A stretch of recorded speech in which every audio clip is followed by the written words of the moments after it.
Welcome to the wonderful world of astronomy. In Unit 3, which started with Chapter 7, we began looking at our local region of space. We looked at our solar system, the sun, the planets, and other objects that orbit around the sun. Then in Unit 4, we expanded outward into space and looked at stars. Now, in this final unit of the semester, Unit 5, we're going to look at galaxies and beyond, and our study of galaxies and the universe as a whole is going to start with our galaxy, the Milky Way. This Part 1 video is on the Milky Way structure. In ancient times, people saw this stream across the sky. The Greeks thought it was a stream of milk, and in fact, the words galaxy and galactic come from the Greek word for milk. We're going to get into what exactly that is. But you can see on a star chart here, here's a chart of constellations for the summer sky. And on the bottom is the southern hemisphere, at the top is the northern hemisphere. So this is like a map that you would hold above your head, and it would demonstrate for the summer months what the constellations look like. And this blue is the Milky Way. And by the way, some familiar constellations here is Sagittarius down and to the left, and it's also called the teapot, and it looks like steam is coming off from the teapot. We've also got Cygnus, the swan, and when you look up in the sky, if you can see the Milky Way, it looks like the swan is flying through that Milky Way. Let's first review a concept I introduced when we were studying stars, the star-gas-star cycle. The idea is that stellar material generated inside stars, gets put out into the galaxy, and then it goes on to form new stars. So we think back, this is a diagram I showed in Chapter 16 on the birth of stars. This is actually from a computer simulation of a large, cold cloud of gas in space, maybe a bit more than a light year across. And as it gravitationally pulls in on itself, it will heat up. And if there are clumps in it, each of those individual clumps will go on to form stars. And you learned in Chapter 17 about the life of stars. Different stars with all their different masses, they're on the main sequence, fusing hydrogen into helium inside their cores. As they go on beyond the main sequence, they will fuse helium into carbon. For some stars, that's where the story ends in terms of nuclear fusion, but some more massive stars will go on to fuse heavier elements. When a star has finished all nuclear fusion, it will expel its outer layers into space. The two pictures on the right are planetary nebulae, and you can see the white dwarf at the center. So that's what happens to about 96%, more than 96% of stars, whether they're low mass or intermediate mass stars, they will expel those outer layers and leave the white dwarf behind.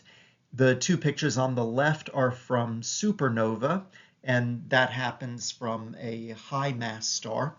But either way, regardless of what kind of ending it has, the star has, whether it's a violent supernova or a not so violent planetary nebula expansion, you've got these heavier elements that were produced inside the star, and they go out into outer space and they gradually cool off so they won't be as bright. You give it a few million years and they're not as bright because they're not as hot. And this is what's called chemical enrichment of the galaxy. Heavier elements that are produced in the star get put out. And it leads us to these molecular clouds, otherwise known as stellar nurseries, where stars form and the cycle repeats itself. New stars are forming. Those stars will take the heavier elements produced in the previous stars, but mostly hydrogen and helium, and will fuse those things and will make even heavier elements and then put it out into space. As we study the Milky Way structure, our goals for learning: what does our galaxy look like and how do stars orbit in our galaxy? You can look up into space on a dark night and see from our position in the interior of the galaxy what part of the galaxy looks like, this Milky Way. But let's zoom out. Let's look at an exterior view of the galaxy to see what the galaxy looks like and why we have this stream across the sky known as the Milky Way. Here is a diagram of our galaxy, an edge-on schematic view of the Milky Way. The Milky Way is a type of galaxy known as a spiral galaxy. We'll study more about the different types in chapter 20, but a spiral galaxy has a disk, a flat disk, and it's got a central bulge, and then surrounding it is what's called the halo. So the three parts of the galaxy you need to know are the bulge, the disk, and the halo. The sun's location, and therefore Earth's location, because it's our solar system, is in the disk, right here where my marker is, about 27,000 light years from the center of the galaxy. Now the galaxy, you can see at the bottom of the diagram, has a diameter of about 100,000 light years. So that means that we are placed about 2/3 of the way out from the center of the galaxy. While the diameter of the galaxy, the disk of the galaxy, is 100,000 light years, the thickness of it is relatively thin, about 1,000 light years. Also note that, particularly throughout the halo, there are these globular clusters of stars. Between all the stars and the star systems is what's known as the interstellar medium. Remember, the word interstellar means between the stars. So it's what's between them all. The medium just means the material, and it is mostly gas and dust. Many times you'll hear that it's a vacuum out in space, meaning there's nothing out there in space, no air, no gas.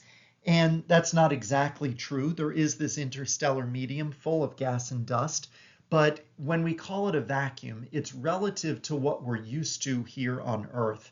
So compared to Earth's atmosphere, it is pretty close to a vacuum. However, you should know that there is gas and dust that fills the galaxy.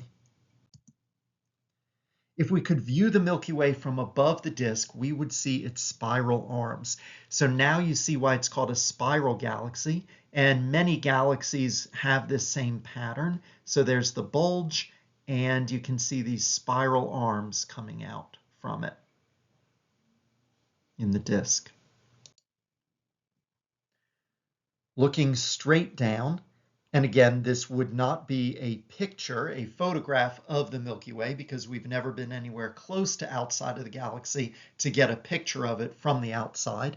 However, we can still discern its structure from looking at it from the inside. And astronomers have actually named the different spiral arms. This one is called the Sagittarius arm, the Perseus arm. And so those are named because from our perspective, when you look in that direction, that's the constellation it's in. Here we are on what's called the Orion arm or the Orion spur. Here's our solar system, which would be much too small to actually show in this picture. But as we look from the solar system to the bulge, here it's called the central bar, because in our galaxy it's more of a longish bar than an actual, more than a sphere. But as we look at that center of the galaxy, we're looking towards the direction of the constellation Sagittarius. These pictures show different perspectives of the galaxy, and actually from the perspective of Earth. Let's look at the middle. Here we have the galaxy edge on, and look at these red lines. This red line represents the planet Earth's axis of rotation. This red line perpendicular to it is the plane of Earth's equator, also known as the celestial equator. And so given that perspective, when we see the Milky Way, the stream of, well, it looks like a stream of milk in the sky, but you're actually looking through the thickest part of the galaxy. So at this middle picture, when we look at the Milky Way, we're actually looking this way or this way. We're looking through the thickest bunch of stars throughout the galaxy. And so it is just billions and billions of stars that we're seeing, but our eyes can't pick out that they are individual stars. However, if you look with a telescope or binoculars, it's in the Milky Way, in that stream of light across the sky, that we do see a lot of clusters. So from Earth's perspective on the celestial sphere, this is what the Milky Way, that bulge of stars around us, as we look through the thickness of the galaxy, that's what it looks like. We can see many galaxies from Earth. These are the small and large Magellanic Clouds that can actually be seen with the naked eye. Unfortunately for us, they are southern hemisphere galaxies, so you can't see them from the northern hemisphere. But they are small galaxies that are in orbit around the Milky Way, and in fact, they are merging into the Milky Way. Let's look now at star movement throughout our galaxy. There are three groups of stars, and they are related to the three different regions in the galaxy. So remember, the three main regions are the disk, which is where our sun is, the bulge, and the halo. Let's talk about the disk first. That's represented by the yellow. These are the most orderly star motions. Stars in the disk all orbit in the same direction with a little up and down motion. So in about 230 million years, you can see that a star like our sun is going to go up and down, and it's going to orbit around the Milky Way. The motion of stars in the disk is like the motion of a carousel. So the carousel goes around, and also the horses go up and down. That's what the stars in the disk do. So the stars go around the galaxy. In the case of our solar system, it's about 230 million years. And then there's the up and down motion. Our solar system goes up once every 10 million years.